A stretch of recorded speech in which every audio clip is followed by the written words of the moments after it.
Last week, the Sotheby's auction house sold this pink diamond ring for €3 million. It belonged to Princess Fatma Neslisha Osmanoglu.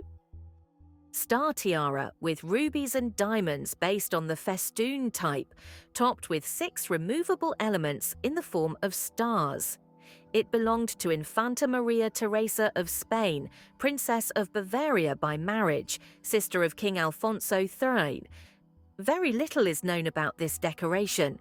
Infanta Eulalia of Spain, Maria Teresa's aunt, had a similar tiara.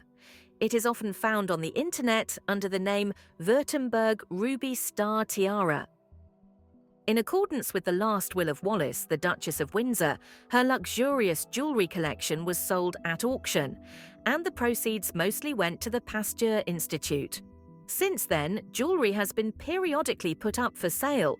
For example, these mother-of-pearl and turquoise earrings at Christie's auction, price €42,000. The cufflink is a pendant. The Ottoman Empire, Constantinople, the second half of the 17th century, gold, precious stones, coinage, carving, enamel, museums of the Moscow Kremlin. It belonged to Tsar Peter I Alexievich. Ruby tiara of the Duchess of Angoulême with rubies and diamonds.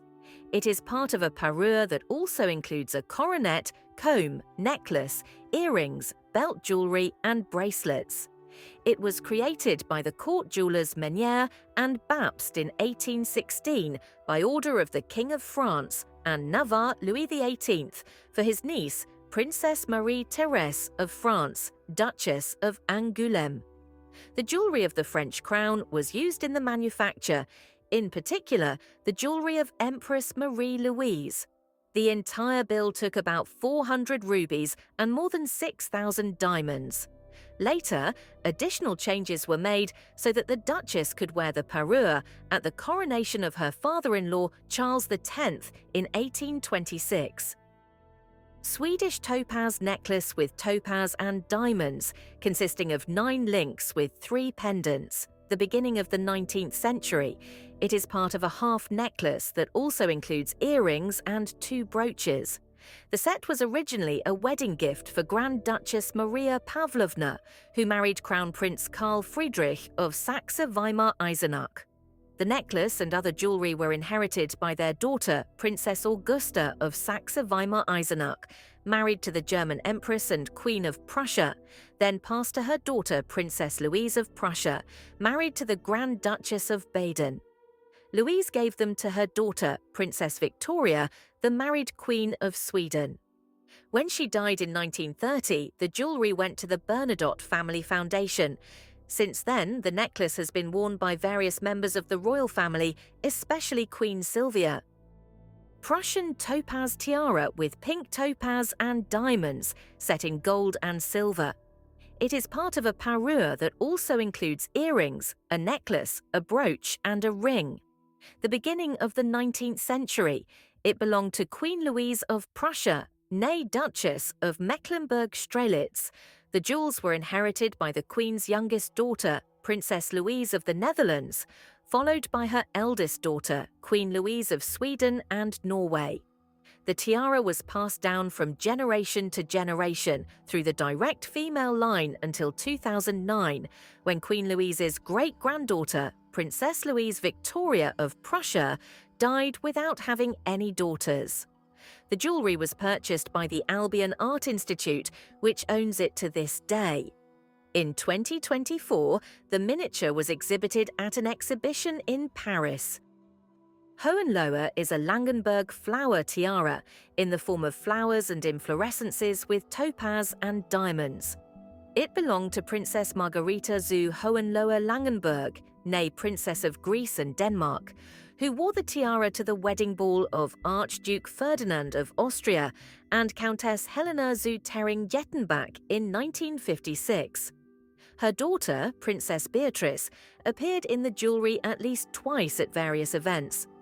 The granddaughter of the princess, Princess Xenia zu Hohenlohe-Langenburg, wore a tiara at her wedding in 2005. A brooch with an oval cabochon-cut opal set with pink diamonds, on which a removable element with opals in a similar frame is suspended. Around 1900. Duke Nicholas of Württemberg presented the jewelry to Archduchess Maria Immaculata of Austria, Princess of Tuscany, the bride of his relative Duke Robert of Württemberg, on the occasion of their wedding in 1900.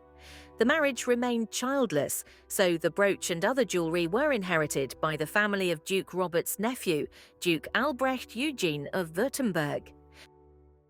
Stephanie Beauharnais' sapphire tiara with 11 step and oval cut sapphires, pink and antique diamonds in a forged gold setting. The beginning of the 19th century. It belonged to Hortense Beauharnais, Queen of the Netherlands, who gave it to her cousin Stephanie Beauharnais, Grand Duchess of Baden.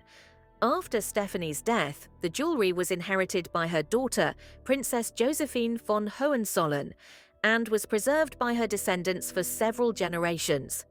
It was used by Princess Brigitte von Hohenzollern, née Princess of Sweden, and Princess Alexandra, née Countess Schenk von Stauffenberg, who wore the tiara to her wedding to the future Prince Karl Friedrich in 1985. In 2021, the jewelry was put up for auction at Christie's and sold for 525,000 Swiss francs. Dutch peacock tiara with diamonds and rubies in the form of a swirl pattern, with a central element in the form of a peacock tail, which is removable and can be used as a brooch. A necklace and a corsage brooch are included with the tiara. Made by jewelers E. Schumann and Company in 1897 for Queen Wilhelmina I of the Netherlands. Rubies previously owned by Queen Sophia, the first wife of her father William III, were used in the creation. In the 1950s, Princess Wilhelmina presented the tiara to her granddaughter, Princess Irina of the Netherlands. Queen Beatrice I, her daughter-in-law Queen Maxima, and granddaughter Princess Catherine Amalia also appeared in the decoration at various events.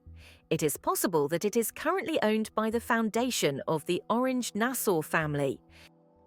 A brooch in the form of a stylized, delicate flower with a pendant decorated with sapphires and diamonds. Around 1900, Tsar Ferdinand I of Bulgaria presented the jewelry to his eldest daughter, Princess Evdokia, on her birthday in 1900. In 2023, the brooch was put up for auction at Sotheby's and sold. The crown and pommel of Tsar John V. Alekseevich's diamond ceremonial hat, 1666 to 1696, are completely covered with gold cufflinks in the form of crowns, double-headed eagles, and rosettes of various shapes, radiating the dazzling radiance of diamonds. It is known that when creating diamond caps for young Tsars, decorative cufflinks were removed from the crown of their elder brother Tsar Fyodor III Aleksevich in 1679. In turn, according to archival documents, for its manufacture, gold chains, diamond armlets, earrings, and most importantly, 2 crowns of the Greek craft with diamond jewelry, among which cufflinks in the form of crowns are mentioned, were handed over to the craftsmen from the treasury. A tiara unlike any other, a graceful crown built from rolling, wave-shaped arches, each curve echoing the rhythm of the sea. Between them bloom delicate golden leaves, their tips crowned with natural saltwater pearls that glow with a soft moonlit sheen. Diamonds flicker across the design like scattered reflections on water, set in a refined mix of gold and silver. And with a touch of ingenuity, this regal creation can be transformed into an elegant necklace, allowing its wearer to shift from royal presence to refined sophistication in moments. Crafted in 1897 by the legendary Parisian Maison Chaumet, the piece was commissioned by Marquis Frédéric de Kerouac as a wedding gift for his fiancée, Louise d'Andigné. Imagine the moment she first placed it upon her head, the sparkle, the weight of noble metals, the promise of a new life shimmering in each pearl. Over the decades, the tiara traveled through private collections, carrying with it whispers of soirees, aristocratic salons, and the secret lives of those who wore it. Today, it rests as a treasured jewel of Qatar's museum collections, no longer adorning a bride, but admired as a masterpiece of craftsmanship. And truly, it embodies everything Chaumet has long been celebrated for: a deep reverence for nature, an ability to turn organic forms into refined luxury, and a mastery of creating jewels that feel both intimate and majestic. This tiara is more than just an ornament. It is a piece of history, a celebration of artistry, and a reminder that jewelry can hold stories, whispered through pearls, diamonds, and the hands that created them. A pearl tiara of remarkable delicacy, its openwork pattern shaped like a graceful garland, as if woven from air and light. Along its flowing lines hang natural teardrop-shaped pearls, each one shimmering softly, while brilliant diamonds sparkle between them like tiny stars caught in motion. The design hides a clever secret. Several of its ornate elements can be detached and worn as individual brooches, turning a single jewel into an entire small collection. Crafted by the master jewelers of Kushut in the late 19th century, the piece embodies the refined elegance of imperial craftsmanship. This tiara once belonged to Archduchess Maria Immaculata of Austria, Princess of Tuscany, born a Princess of Bourbon II Sicilies. One can imagine her in the glittering halls of the Austro-Hungarian court, the pearls gently swaying with each step. After her passing, the tiara was inherited by her younger daughter, also named Maria Immaculata, who became Duchess of Württemberg upon her marriage in 1900. Thus, the jewel continued its quiet journey through European nobility, accompanying generations of women whose lives were woven into the tapestry of imperial history. More than a century later, this imperial treasure resurfaced before the world. In 2023, it appeared at a major Sotheby's auction, its glow undimmed by time.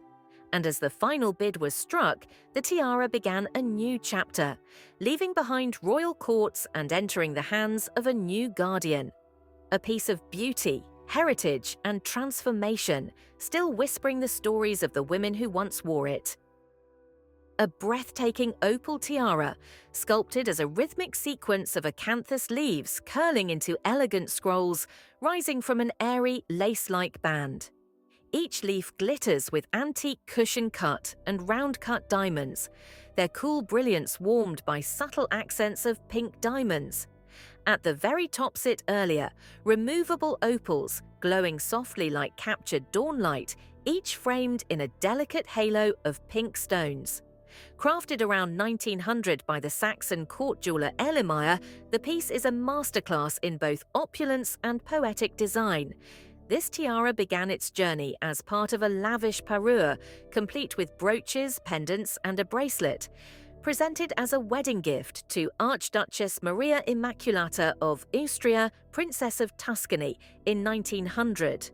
The gift came from the brothers and sister of her groom, Duke Robert of Württemberg. Though the marriage remained childless, the jewellery's story continued. The Duchess later passed the parure to Princess Nadejda of Bulgaria, wife of Duke Albrecht Eugen, the nephew of Maria Immaculata's husband. After Princess Nadejda's passing, the parure was inherited by her son, Duke Alexander Eugen of Württemberg, who remained unmarried throughout his life. He occasionally lent the tiara to Princess Birgitta of Hohenzollern, born a Princess of Sweden, allowing the jewel to shine once more at elegant gatherings and formal events. Following the Duke's death in November 2024, the entire parure entered the auction world. When the opal tiara finally crossed the Sotheby's block, it achieved a price of 74,400 Swiss francs. A new chapter for a jewel that had spent more than a century gracing the lives of European royalty. A luminous heirloom, still glowing with the fire of its opals and the quiet grandeur of its imperial past. A striking Kokoshnik-style tiara, ablaze with emeralds and diamonds, its silhouette echoing the regal curves of traditional Russian court headpieces. Rich green stones shimmer at its center, framed by cascades of brilliant diamonds that catch the light with every movement. The tiara was originally part of a grand parure, accompanied by a matching necklace, earrings, and an impressive brooch, all crafted in London around 1885. Together, they formed a suite of jewels worthy of the most dazzling occasions. Its first recorded public appearance came at the coronation of King George V and Queen Mary on the 22nd of June 1911. There, the tiara graced the head of Frances Lois Parsons, Countess of Rosse, born Lister Kay, a young aristocrat whose elegance turned heads during the grand ceremony. Decades later, the jewel found a stylish new champion, her daughter-in-law Anne Parsons, Countess of Rosse, born Messel.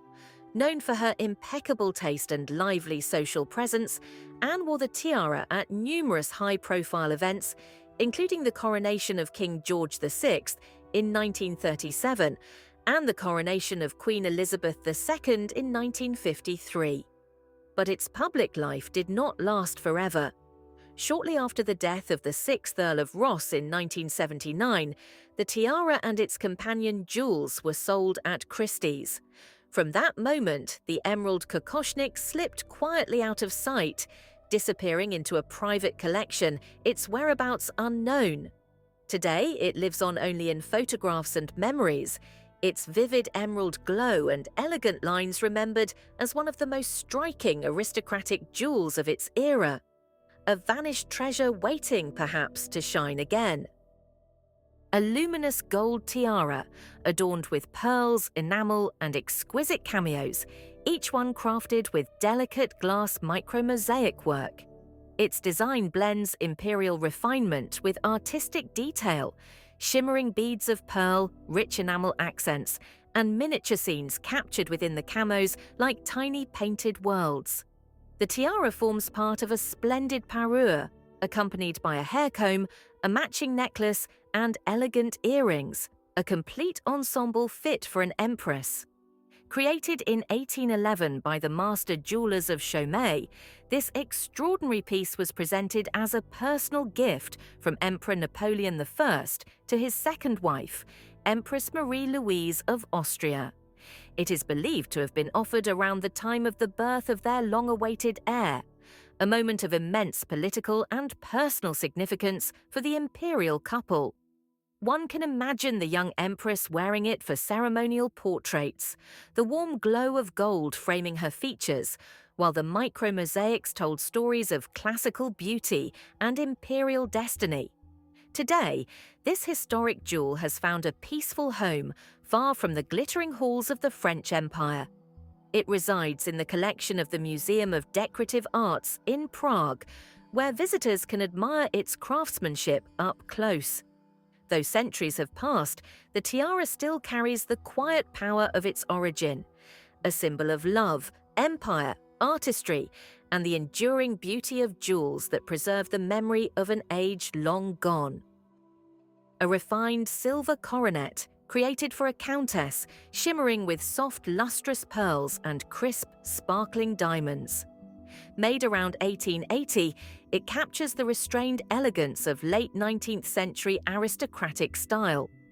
A small yet dignified circlet designed not for grandeur, but for quiet nobility and unmistakable presence. Each pearl is set with deliberate care, each diamond placed to reflect a subtle flicker of light, giving the coronet a gentle radiance rather than a dazzling blaze. This graceful jewel once belonged to Countess Pauline of Württemberg, later Countess von Wüttener-Hohenturm, through marriage. As a member of the morganatic branch of the Württemberg royal house, she lived at the edge of royalty, close enough to nobility to breathe its atmosphere, yet free from the rigid expectations of court life. The coronet suited her perfectly, elegant, dignified, and touched with understated beauty. More than a century after its creation, the coronet resurfaced in the world of collectors and connoisseurs. In 2014, it was offered at auction by Epley, where its royal history and delicate craftsmanship drew admirers once again. Today, its path continues in private hands, a small gleaming relic of European aristocracy, carrying within its pearls and diamonds the quiet story of the countess who once wore it. September, the month ruled by sapphires, is the perfect moment to uncover the story behind one of Queen Elizabeth II's most sentimental jewels, her Cartier sapphire bracelet. The tale begins on 21st April 1944, the day Princess Elizabeth turned 18. While the world was deep in wartime uncertainty, the future queen was surrounded by family warmth. Among the gifts she received that day was a delicate platinum bracelet by Cartier, set with diamonds and 2 panels of velvety blue sapphires, a piece her father, King George VI, had quietly acquired. With new jewels impossible to source during the war, he chose a cherished vintage creation instead, making the gesture even more intimate. Elizabeth wore the bracelet during many milestones of her early life.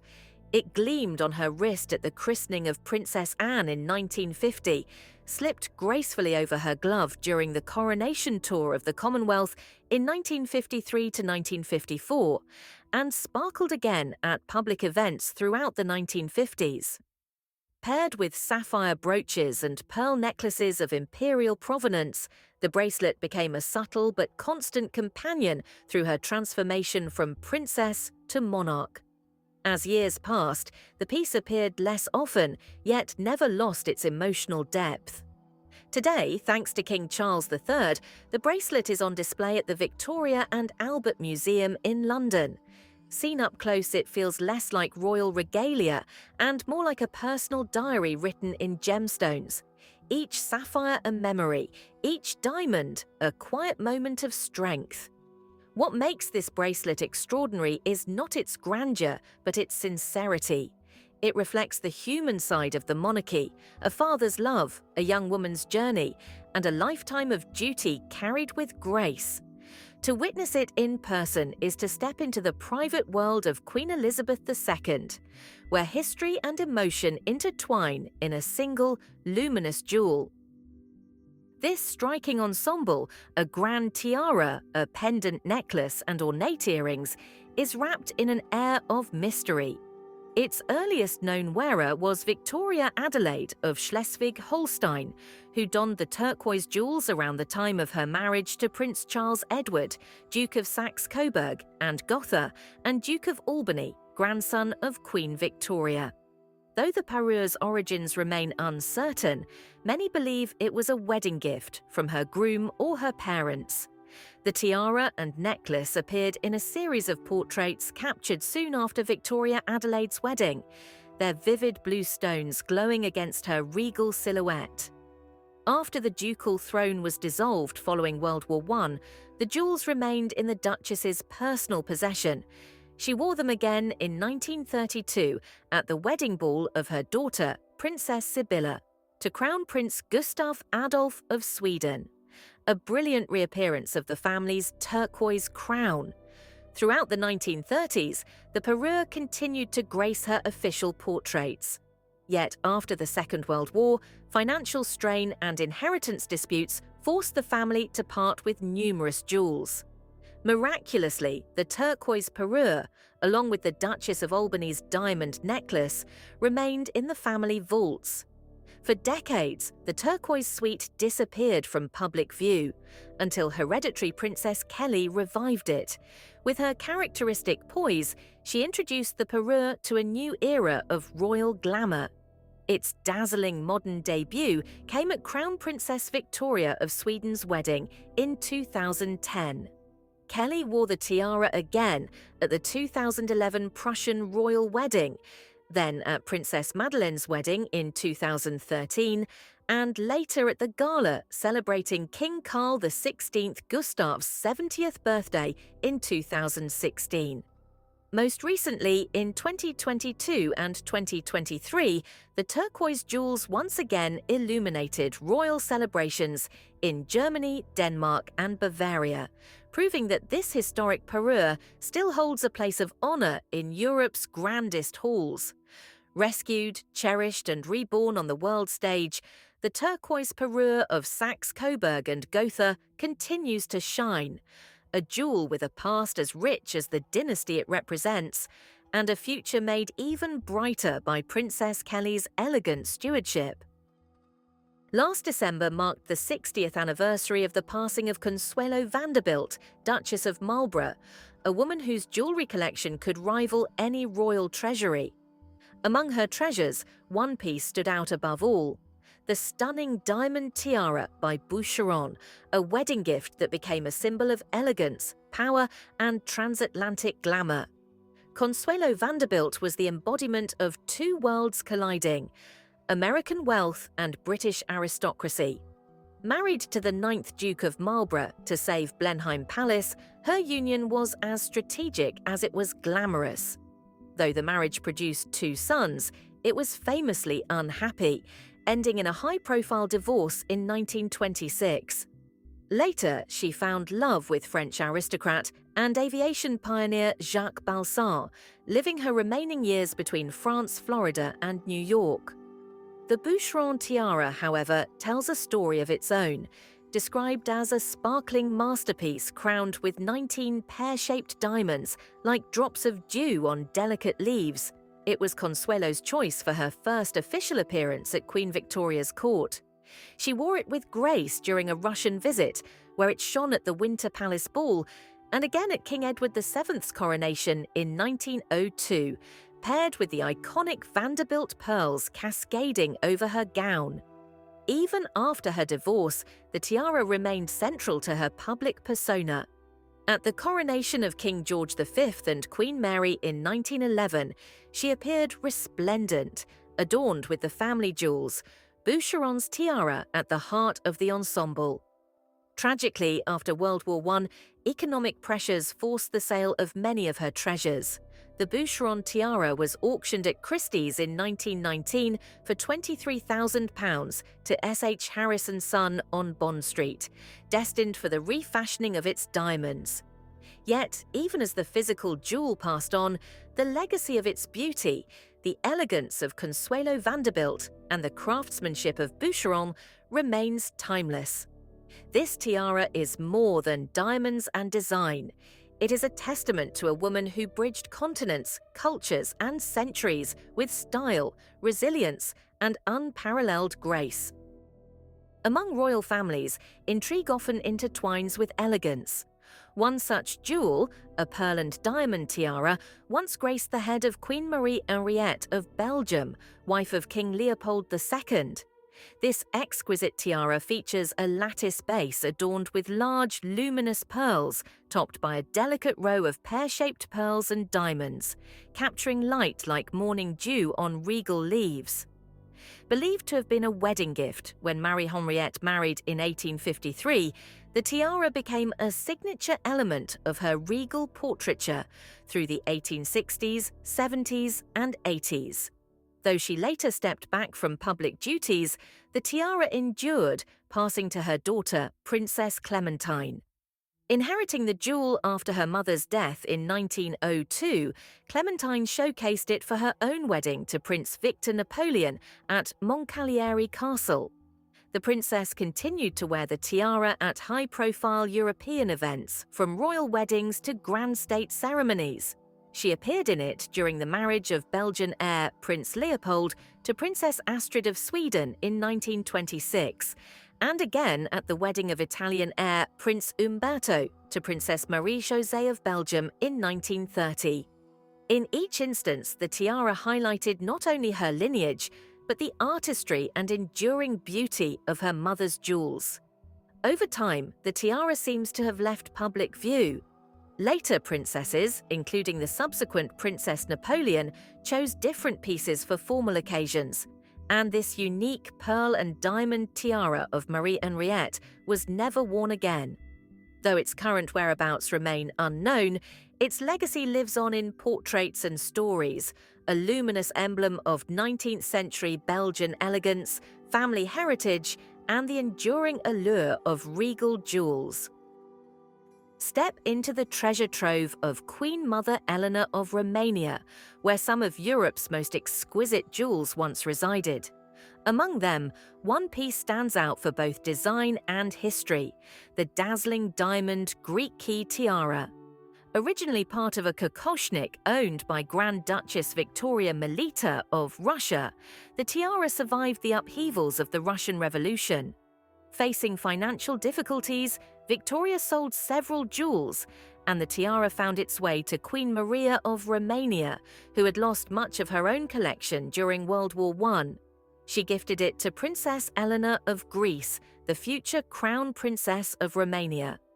Eleanor wore the tiara at her 1921 wedding, where the gleaming diamonds traced the iconic Greek key motif across her forehead. The tiara quickly became a signature piece. Princess Eleanor paired it with regal gowns at the coronation of King Ferdinand and Queen Maria, at the 1925 wedding of Prince Philip of Hesse and Princess Mafalda of Savoy, and on countless other state occasions. Even in exile, she treasured the jewel, appearing with it at Florence opera galas, her daughter's wedding ceremonies, and portraits capturing her elegance abroad and at home. Upon Eleanor's death in 1982, the tiara passed to King Michael and Queen Anne. In the 1990s, Queen Anne gifted it to her eldest daughter, Crown Princess Margareta, who has since worn it repeatedly for official ceremonies, portraits, and royal events, including Crown Princess Victoria of Sweden's wedding in 2010. The Greek key tiara is more than a jewel. It is a symbol of enduring legacy, family continuity, and the refined elegance of Romanian royalty. From its Russian origins to modern ceremonial occasions, this diamond masterpiece continues to shine, bridging history and the present with grace and brilliance.